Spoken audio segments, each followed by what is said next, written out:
South Africa and the 2019 elections was held today in Newtown, Johannesburg. Our reporter Hitekani Magwedze is there. Let's now check in with him as to how the session ended. Good afternoon to you, Hitekani.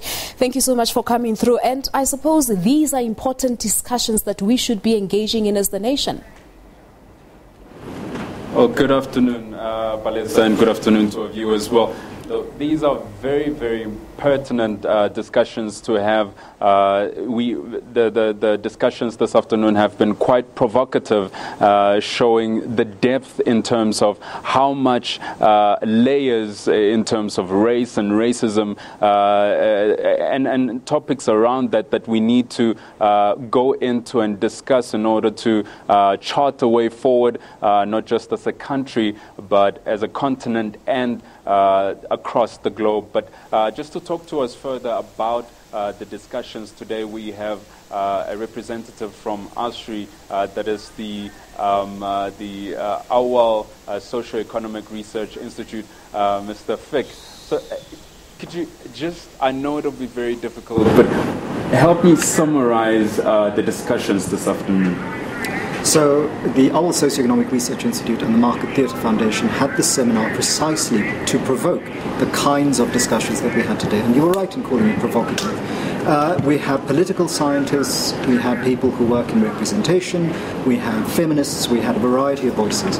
And what the gist of it is that the argument about how race and racism can be gotten through rather than just be disappeared has to do with an understanding of the history of South Africa, taking cognizance of what is happening in this moment in this country, and articulating that in relation to how this country relates to the rest of the continent and the rest of the world. That racism is a global phenomenon, that it's a trans-historical phenomenon. It comes out of a particular moment in history. It lives on in different guises, in new articulations in the contemporary moment. It articulates with questions of class and gender and resources. It has consequences for the people who live with it. And so the idea is that race, while it has no scientific reality and works like a ghost, has real effects just like a ghost would. That those real effects include economic inequality, racism as a way of dehumanizing people, and the consequences that has intergenerationally. Now, under concepts such as the Freedom Nation, or the Rainbow Nation rather, the Born Frees and such, give light or give an understanding of a concept that maybe we might have conquered the race issue and racism.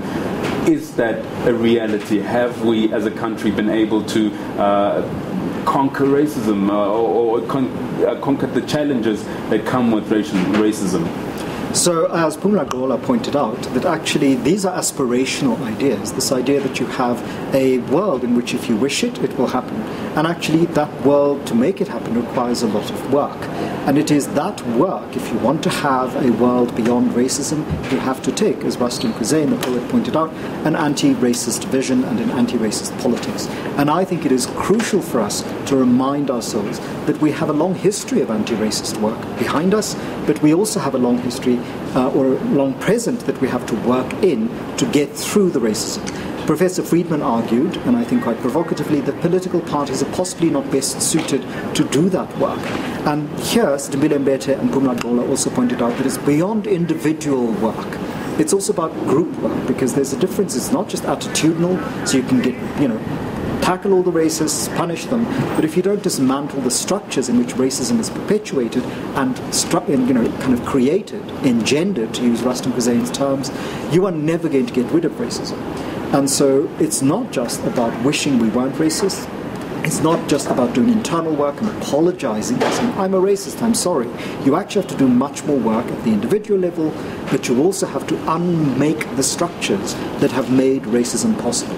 And those structures include some of the things that we accept, which is the ways in which we value human beings based on how they look, how this operates in schools, which languages are valued, whose languages are seen as scholarly languages, whose languages are seen as vernaculars that we only tell stories in. Those kinds of issues have to be unmade before we can even begin to think of having an anti-racist rhetoric that makes for a world without racism. Now, this afternoon painted a really gloomy picture, I must say, to be honest, from my end, about where we are as a country and where we are as a globe, as people.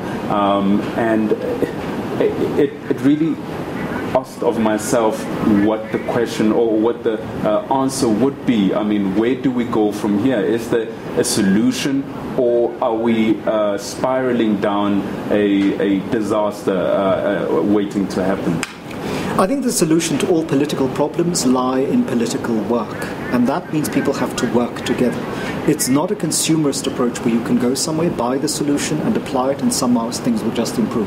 You actually have to work with other people. This seminar is one example of working with other people by talking with them, alongside them, against them, through them. But you also have to leave the seminar and in whatever organizations you belong in, the church, the mosque, the shul, in our stokvels, in our families, in our political parties, do the work of anti-racism. And some of that work is often against those institutions. But we cannot have a world without racism if we assume that we can simply change the insides of our heads. We also have to change the structures and the institutions in which we live and in which millions of people on this earth have a life made for them that they can't escape from. Now, lastly, and maybe briefly, your take on the rhetoric and the campaigns that in the campaigns that parties will be running in the coming elections. What do you take of it? What do you predict, or what do you see them speaking into race and using race as a rhetoric to continue electioneering? So as Stephen Friedman pointed out, there will be talk about race, and then there'll be, using race without talking about it. And I see all political parties in this country as doing the former quite well. They talk about race, so they'll talk against racism and they'll say they'll distance themselves from racism. But at the same time, it is impossible to think through race without using what we know about race in order to unmake it. And that's where I think political parties have a huge deficit. They're not using the scholarship, they're not using the scientific work done, the research done over the last 50 years. What they're doing is often either on the one hand dismissing it or cynically using it to drive an agenda. Now this is what political parties do. I think it is the duty of citizens to hold political parties to account.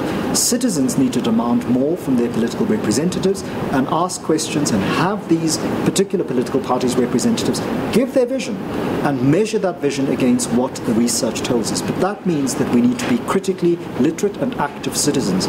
We need to do a lot more work. We cannot simply rely on others to do the work for us. So for me, it isn't just about, a gloomy picture. Yes, there is pessimism of the intellect, but there is optimism of the will. And the optimism of the will lies in our political struggles, in our everyday engagements with one another, with the institutions that we all inhabit, with the groups that we work with, live with, love with, etc. And doing that work is, I think, part of the vision of getting to a South Africa free of racism. And my argument is that that route is only through anti-racism, not through race avoidance and not through power evasion. Fantastic. Thank you so much, Mr. Fick. Of course, this was Angelo Fick of ASRI.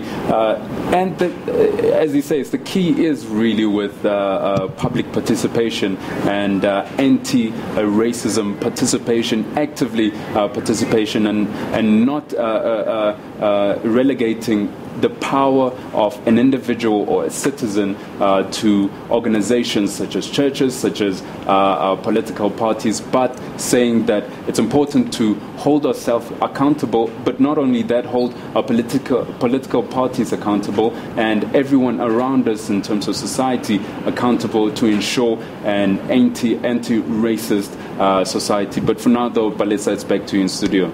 Very interesting indeed. Many thanks there to our reporter Hitekani Magwedze, live from Newtown here in Johannesburg. The seminar on race and racism in the post-apartheid South Africa, looking into the elections this year as well, has just ended.